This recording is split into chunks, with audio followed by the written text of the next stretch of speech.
एका गंभीर विषयात आपल्या निर्देशाची आवश्यकता आहे। आपण लाडकी बहीण योजना सुरू केली, अतिशय क्रांतिकारी योजना, लाखो बहिणींना त्याचा फायदा मिळाला आणि एक आमदार या नात्यानं मी माझ्या घाटकोपरमध्ये जवळपास प्रत्येक घरामध्ये फॉर्म भरून घेतले। अध्यक्ष महोदय ऐका अध्यक्ष महोदय, नाही तुम्ही पॉइंट ऑफ इन्फॉर्मेशन देताय का? हो पॉइंट ऑफ इन्फॉर्मेशन। तर माझ्या मतदारसंघात भरून घेतले। आजही काही महिला माझ्या घरी आल्या, अध्यक्ष महोदय आजही महिला काही घरी आल्या आणि त्यांचं म्हणणं एवढं आहे की सुरुवातीला 2 महिन्याचे त्यांना पैसे आले, काही महिलांना एका महिन्याचे पैसे आले आणि नंतर ते पैसे यायचे बंद झाले। आपण चेक केलं, त्यांचं आधार कार्ड बँकेला लिंक आहे का आहे, पण काही माहितीच मिळत नाहीये। असं सगळ्यांच्या बाबतीत नाही आहे, काही महिलांच्या बाबतीत आहे।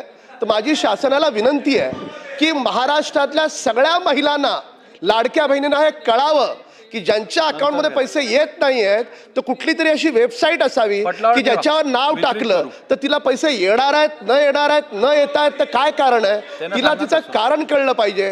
कारण ती लाडकी बहीण आजही आशेवर आहे की मला 2 महिन्याचे पैसे मिळाले, पुढचे पैसे मला मिळणार की नाही मिळणार। माहितीबद्दल धन्यवाद। सरकारला निर्देश द्यावेत की सरकारनं अशा स्वरूपाची वेबसाईट सुरू करावी आणि विरोधी पक्षाला बोलण्याचा काही अधिकार नाही। तुम्ही त्या लाडक्या बहिणीला खडकू दिला नाहीत, आम्ही दिलेत पैसे आम्ही, आणि ज्या बहिणींना मिळत नाहीत त्या बहिणींना सुद्धा आम्ही देऊ। आणि सन्माननीय आदित्य ठाकरे साहेब, तुम्हाला तर जराही नाही, तुम्हाला तर जराही नाही। महापालिका लुटून खाल्लीत तुम्ही। पंकजाताई बोला, नियम बोला बोला बोला बोला बोला पंकजाताई बोला बोला, मी ऐकतोय, मला ऐकू येतंय, बोला। त्यांचं महाराष्ट्र विधानसभा आता विषय वाढवू नकात, विषय वाढवू नकात। ठीक आहे, निवेदन पटलावर ठेवण्यात आले। लक्षवेधी क्रमांक 1, बावनकुळे साहेब 1 मिनिट, पंकजाताई बोला। आज महाराष्ट्र विधानसभा नियम 47 अन्वये काढतो पशुसंवर्धन व्यवसायास कृषी समकक्ष दर्जा देण्यासंदर्भात मंत्रिमंडळाने निर्णय घेतलेला आहे। राज्याच्या ठीक आहे, होऊ दे, निवेदन होऊ दे, बसा, निवेदन होऊ दे, बसा, बोला पंकजाताई बोला। हे निवेदन अत्यंत महत्त्वाचे आहे, सर्व आमदारांसाठी आवश्यक आहे। देतो, हो दे ना, एवढं निवेदन विषय बोलले तर तुम्ही सगळ्यांनी त्याचं स्वागत केलेलं आहे। बसा, निवेदन झाल्यावर देतो म्हणले ना, निवेदन प्लीज। महाराष्ट्र विधानसभा नियम 47 पशुसंवर्धन व्यवसायात कृषी समकक्ष दर्जा देण्यासंदर्भात मंत्रिमंडळाने निर्णय घेतलेला आहे। हे सभागृहाला अवगत करण्यासाठी मी इथे उभी आहे। राज्याच्या सकल उत्पादनामध्ये कृषी क्षेत्राचा वाटा 12% असून कृषी क्षेत्राच्या एकूण उत्पन्नामध्ये पशुजन्य उत्पन्नाचा वाटा 24% आहे।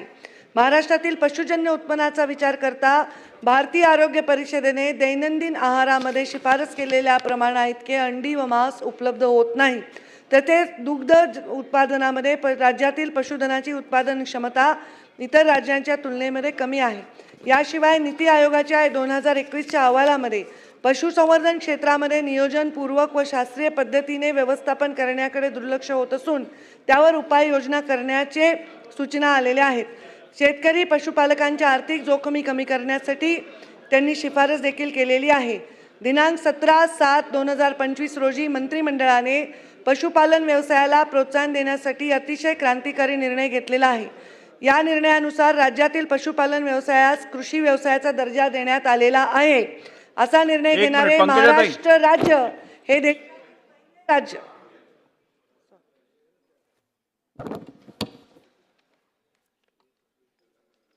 असे करणारे महाराष्ट्र राज्य हे देशातील पहिले राज्य असेल। याबद्दल सन्माननीय मुख्यमंत्री आणि दोन्ही उपमुख्यमंत्र्यांचे आभार आणि अभिनंदन।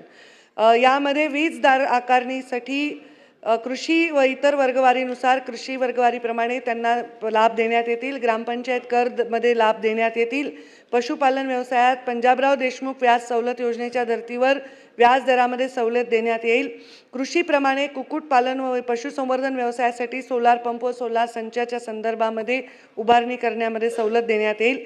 या निर्णयाचा लाभ राज्यातील सुमारे 76 0.41 लक्ष पशुपालकांना होणार आहे.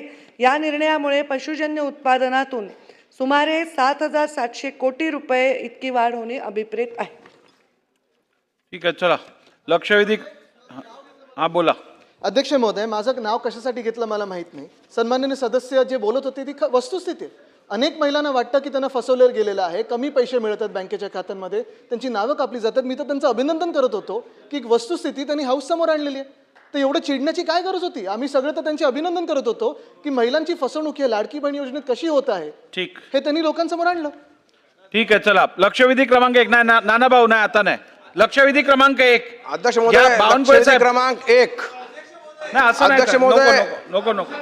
अध्यक्ष काय? महोदय, लक्षवेधी. नाही पण काय आहे मग? महाराज, आमच्याकडे जे आता 2 दिवसाच्या पहिले